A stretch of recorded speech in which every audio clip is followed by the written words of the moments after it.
Workplace abuse affects the entire family. It became a catalyst for change for Tiana Mumford after working in the healthcare industry for over 25 years. Great performance reviews didn't hold a candle to the company's narrative. That's when Tiana knew it was time to divorce her job.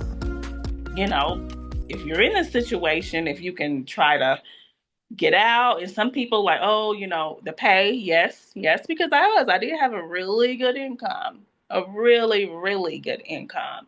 But again, my health is more important than my Yes. income.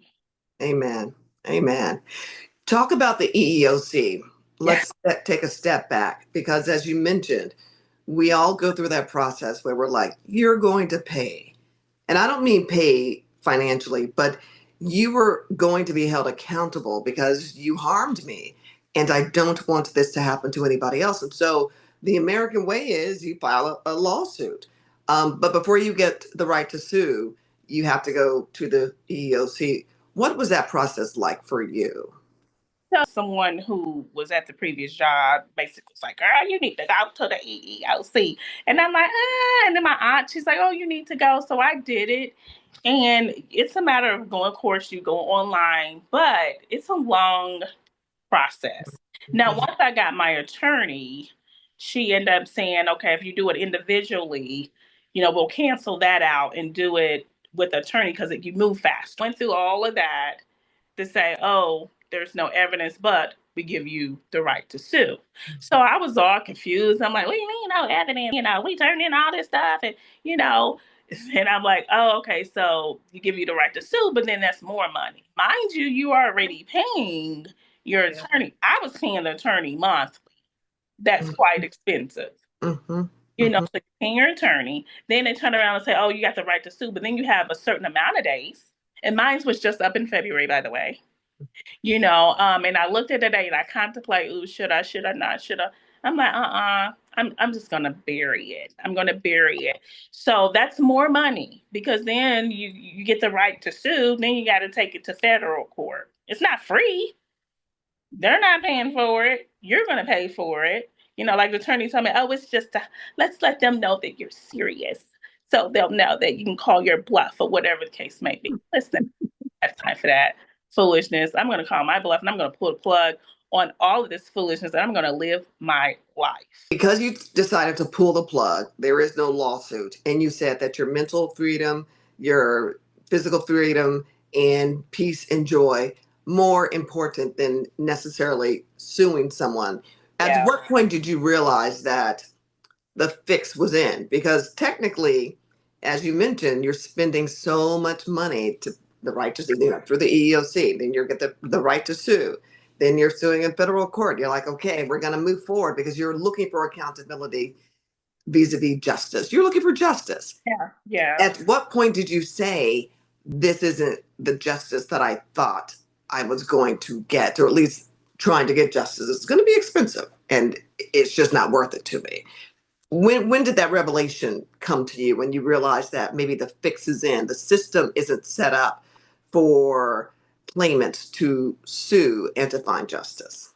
When I found out, I'm gonna give you a little backstory. When my attorney left, let's just be clear, she left the firm, and I was given another attorney. And when I started interviewing him, and I didn't like what he was saying. First off, the first impression did not like. Mm-hmm. Secondly, when I was interviewing and I was asking, can we prove an intent? And then going around the mulberry bush versus giving me a yes or no. Is this a yes or a no? Can we or can we not? You Right. know, Are now, we going to win or are we not going to win? no, and you're maybe no, it's not going to be maybe because I'm not going to be fooling with you. So we're just going to go ahead. So that was my point where you know what? No, I don't have time. I don't have time for this because I don't even know if he's for me. Then I got to find a whole new attorney. That's more money. No, no, no, no. And let's be clear, like I could have, because I have family members who was willingly, oh, you're not going to do that to my loved one, willingly to step in and pay that cost. But I'm like, you know what? I didn't spend all that money I spent. I could have put into my kids' education. My son's about to be going off to college. I could have done all of that. But here, I done wasted thousands of dollars. But if you got it, if you got it and that's what you want to do, but there's not a guarantee. That's the Mhm. thing. It's not a guarantee that Yeah. it may work out in your favor. No, no, it doesn't work like that for me. Do you wish that the attorney had told you initially, this is what we need to prove? We need to prove intent. And to prove intent, X, Y, and Z needs to have happened within your work environment so that we can prove the racial discrimination. Had you known that ahead of time, you may not have pursued it, correct? Yep. Yep. And it was so much happening in the beginning. And oh man, it was so much, it was like a whirlwind. Stuff was happening so fast. Yeah. When I interviewed, because I had to interview with the attorney, the one that I had who left. Mhm. I had to interview with her. And if she told me that, I could have forgot, but then mind you, she left. So then I had to go with one of the partners. So to me, I had a little bit of comfort with her. I had more comfort than I had with that partner or whoever it Yeah. was. Hmm.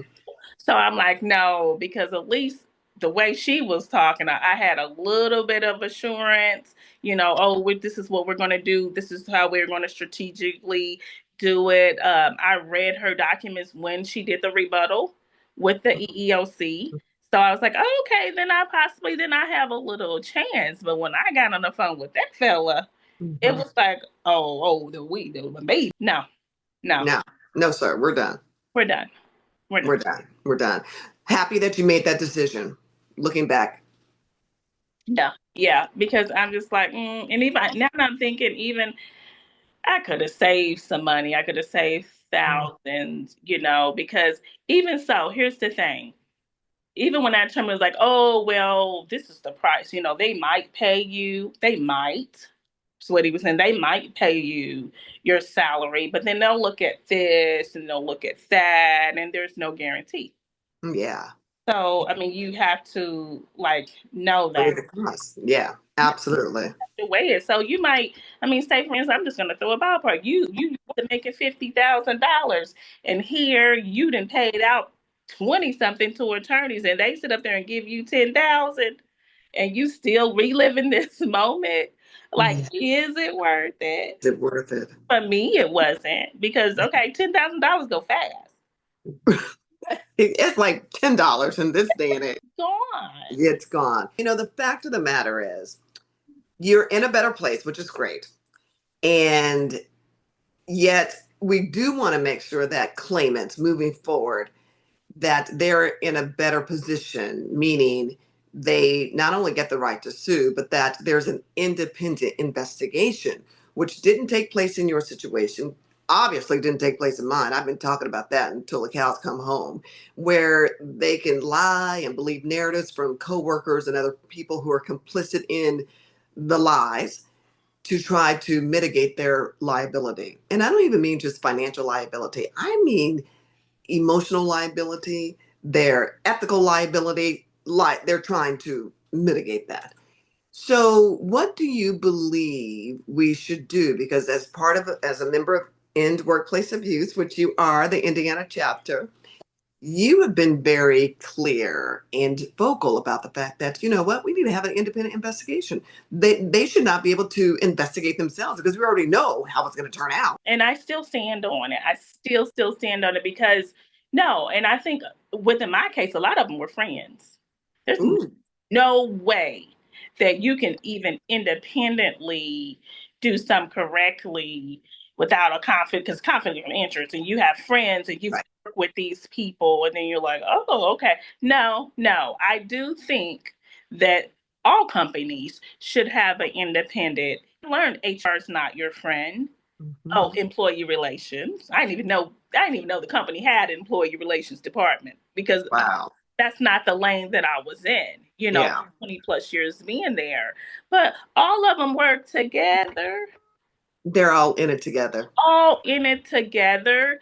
So having an independent company or agency or whomever come in and represent you, then you can be able, they can take some of the cover off the wolves' eyes to see, Mhm. oh, wait a minute. Or maybe, they didn't change the story up. So XYZ said this, and then, the other coworker said this. Doesn't make sense. Doesn't Yeah. make sense. It doesn't. And at one point in the time, my attorney even was like, how can you say that she's one thing and then another? It, it Yeah. it just doesn't make sense. So I think by passing the act, and I pray that Indiana definitely, and being at an at will state, and it's kind of hard because people like, oh, I wasn't let go. I left. I left. But I still say I was kicked out. But at Yeah. at will state, and that's what other attorneys were saying, like, you almost, you ain't have nothing to stand on. Like, who's standing with you? Because you can be here today and gone tomorrow. So to You me, have no rights. you have Literally, their what? workers' rights are non-existent in the state of Indiana, and a lot of other states that are also at will. They can come in and just say, you know what, we don't want you anymore, and you have no recourse whatsoever. Or if you go on FMLA, which a lot of people have gone on FMLA for mental anxiety, for the mental abuse that they've experienced, and they're like, I need to take a little time away.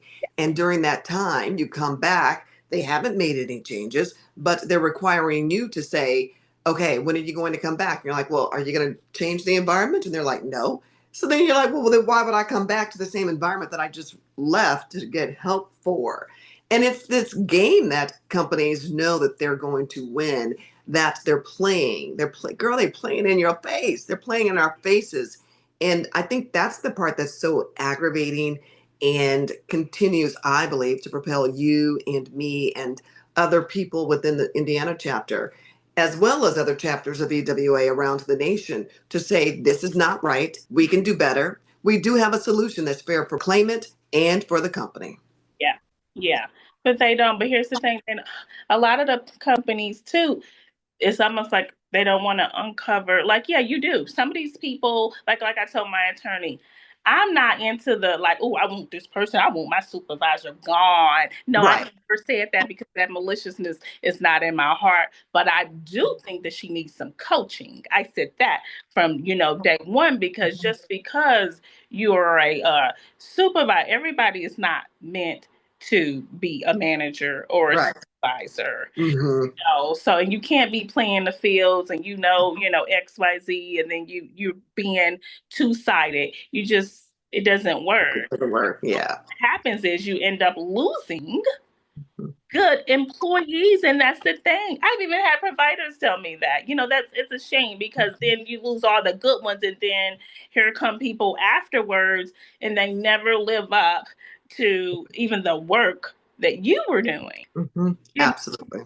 So it is very unfortunate. It really is. And until we have a change, like I said, from a federal level, it's just going to keep on happening. And that's another reason I'm like, you know what, really change anything? Because these people still going to be doing what they're doing. She's probably still sitting in her seat. Still, she may not, maybe she did it to someone else, maybe not.